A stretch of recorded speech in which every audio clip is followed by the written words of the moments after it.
দেখেন, একটা জিনিস হলো কি, পলিটিক্যালি প্রভাব পড়বে পড়বে কেন সেটা আমি বলি। সেনাবাহিনীর বিরুদ্ধে যে সমস্ত অভিযোগ আনা হয়েছে, এই অভিযোগগুলো তো আসলে পলিটিক্যালি ছিল। এই অপরাধগুলো তো পলিটিক্যাল অপরাধ।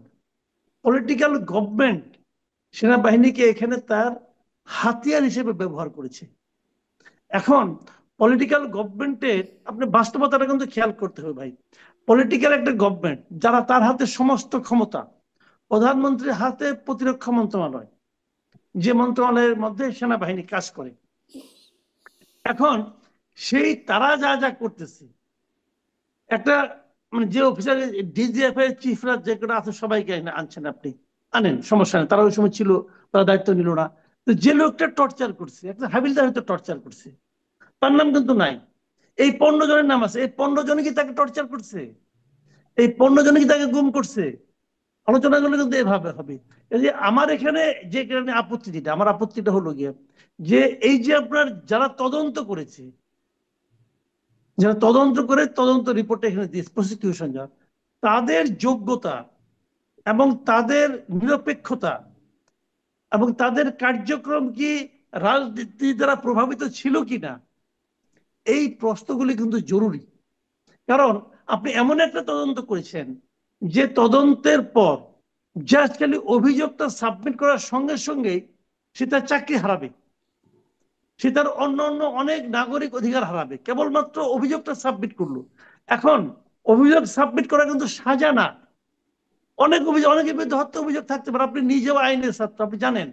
তাহলে সেখানে তো অভিযোগ করা মাত্রই যদি তাকে আপনি সমস্ত নাগরিক সুবিধা সুবিধা থেকে তাকে আপনি বাতিল করে দেন, তাহলে তো যে প্রসিকিউশন সে ইচ্ছে করলে আর তার ব্যক্তিগত সত্যতা থাকার কারণে আরো 10 জন লোকের নাম এখানে ঢুকাই দিতে পারে।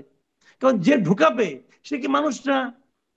সে তো এই মাটিরই মানুষ রে ভাই। এই মাটি বড় উর্বর। এই মাটির থেকে যা গজায় সব উর্বর জিনিসপত্র খেতে বেরিয়ে আসে। এই মাটির থেকে শেখ হাসিনাও গজাই ছিল, তো সবই তো ছিল। কাজেই উনি তো ফেরেশতা না রে ভাই। তো উনি কার বিরুদ্ধে আইনটা, যে কথাটা গিয়ে পাটোয়ারি সব বললেন, যে এই আইনটাও তো এই সরকার এনেছে, এই সরকার হুম। তো ইটসেলফ একটা পার্টি। সে একটা লড়াইয়ে নামছে, কিন্তু সারা দেশে গণতন্ত্র দেওয়া নাই রে ভাই।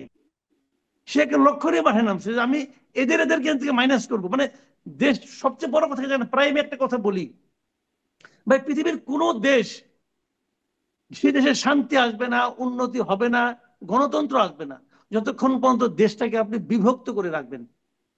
এই কাজটা আওয়ামী লীগ করতো। আওয়ামী লীগ 15টা বছর ধরে এই জাতিকে বিভক্ত করার চেষ্টা করছে, স্বাধীনতা চেতনা, চেতনা বিরোধী এই সমস্ত বলে। এই গভর্নমেন্ট এসে সেই একই কাজ আরো দ্রুত বেগে, আরো প্রবল বেগে করতেছে। হুম। চেতনা মেতনা এখনো চেতনা আছে, কিন্তু যে কোটার কথা বলে আন্দোলন করছে, এখনো সেই কোটা তারা নতুন ভাবে প্রয়োগ করতেছে। তো একই তো, ওই যে যে লাউ সেই কদু, একই জিনিস হচ্ছে। হুম। তো একটা প্রশ্ন করে একটু তারা আবার করি, একটা গল্প প্রশ্ন, একটা প্রশ্ন একটু করি। এই প্রশ্নটা আমি স্বামী পাটোয়ারির কাছেও ছোট্ট করে যে নিয়ে স্যার হোসেন, তিনি সাবেক সেনা কর্মকর্তা। তিনিও আগেও আইসিটিতেই ছিলেন, ডিফেন্স লয়ার হিসেবেই ছিলেন। যখন তাজুল ইসলামরাও ডিফেন্স লয়ার হিসেবে ছিলেন, তাদের সাথেই ছিলেন, এবং তিনিও গুম হয়েছিলেন যতটুকু আমি জানি। তিনি এখন বলছেন, মানে আদালতে যখন মুভ করছেন তখন বলছেন যে তারা নিরপরাধ, আহ, আসামিরা নিরপরাধ, যিনি নিজেও গুমের শিকার ছিলেন। এটি একটা কোনো বিশেষ বার্তা বহন করে কি? মাসুদ কামাল কি মনে করেন?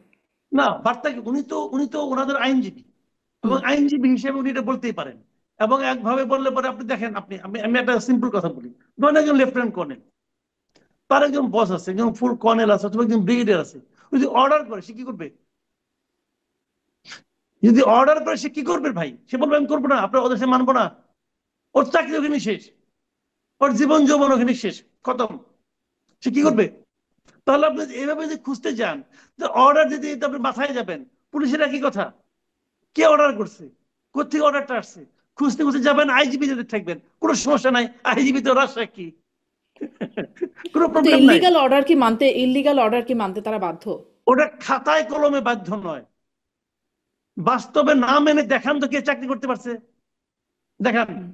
বাস্তবে ঊর্ধ্বতনের অর্ডার অমান্য করে আর্মিতে কে চাকরি করতে পারছে, একটা এক্সাম্পল দেখান না, বাংলাদেশের স্বাধীনতার পর থেকে এখন পর্যন্ত দেখান না। পারবেন আপনি? পারবে না দেখাতে। কিন্তু কিন্তু এমন ভয়াবহ অপরাধের দায় সব ঊর্ধ্বতন কর্তৃপক্ষকে দিয়ে দেওয়া সম্ভব? সম্ভব না। আপনি পুরো লট ধরেন, তাহলে পুরোটা ধরেন, সমস্যা তো নাই। আপনি কতটুকু কি করছেন, আপনি সম্পূর্ণ এটাকে আরো ডিপলি আপনি কি করেন, এটাকে তদন্ত করেন। কিন্তু এরকম একটা অবস্থায় রেখে আপনি যদি চট করে তাকে বলেন যেহেতু তোমার বিরুদ্ধে অভিযোগ আসছে, অতএব তুমি হাত করা পেরে তুমি যাও, তোমার চাকরি বাকরি কিছু নাই, এটা হলো? ভাই, জি। এখানে অনেক কিছু আছে, এত সহজ না জিনিসগুলি। যত দ্রুত করা হচ্ছে না, আমি বলি আপনাকে, যুদ্ধ অপরাধে অনেককে ফাঁসি দেওয়া হয়েছে আগের গভর্নমেন্ট আমলে। সেখানেও কিন্তু অনেক কিছু দেখা হয় নাই, অনেক বিতর্ক হয়েছে, এবং আন্তর্জাতিক মানের হয়েছিল কিনা সন্দেহ। কিন্তু যারা তখন প্রসিকিউশনে ছিল তারা কিন্তু দাবি করেছিল এটা আন্তর্জাতিক মানের হচ্ছে। ঠিক সেই একই শব্দগুলো আমাদের তাজুল ইসলাম সাহেব এখন করতেছে, আন্তর্জাতিক পর্যায়ে মামলা হচ্ছে।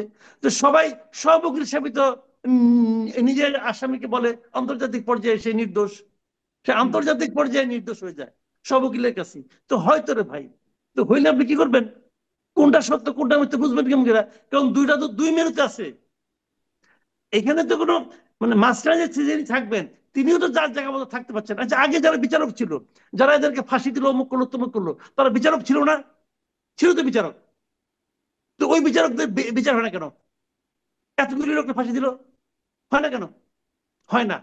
যে হাইকোর্টের যে উকিল, এই যে জাজ, হাইকোর্টের যে বিচারপতি ডক্টর ইউনূসের বিরুদ্ধে রায় দিল যে 666 কোটি টাকা ওটাকে দিতে হবে, সেই জাজ সরকার পরিবর্তন হওয়ার পর সেই রায় লিখতে পারে না কেন বলেন?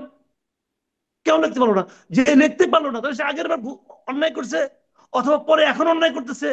এই দুই অন্যায়ের যদি একটাও সত্য হয়, তার তো চাকরি থাকা উচিত না। তার চাকরি গেল না কেন বলেন ভাই, আপনি আমার বুঝান।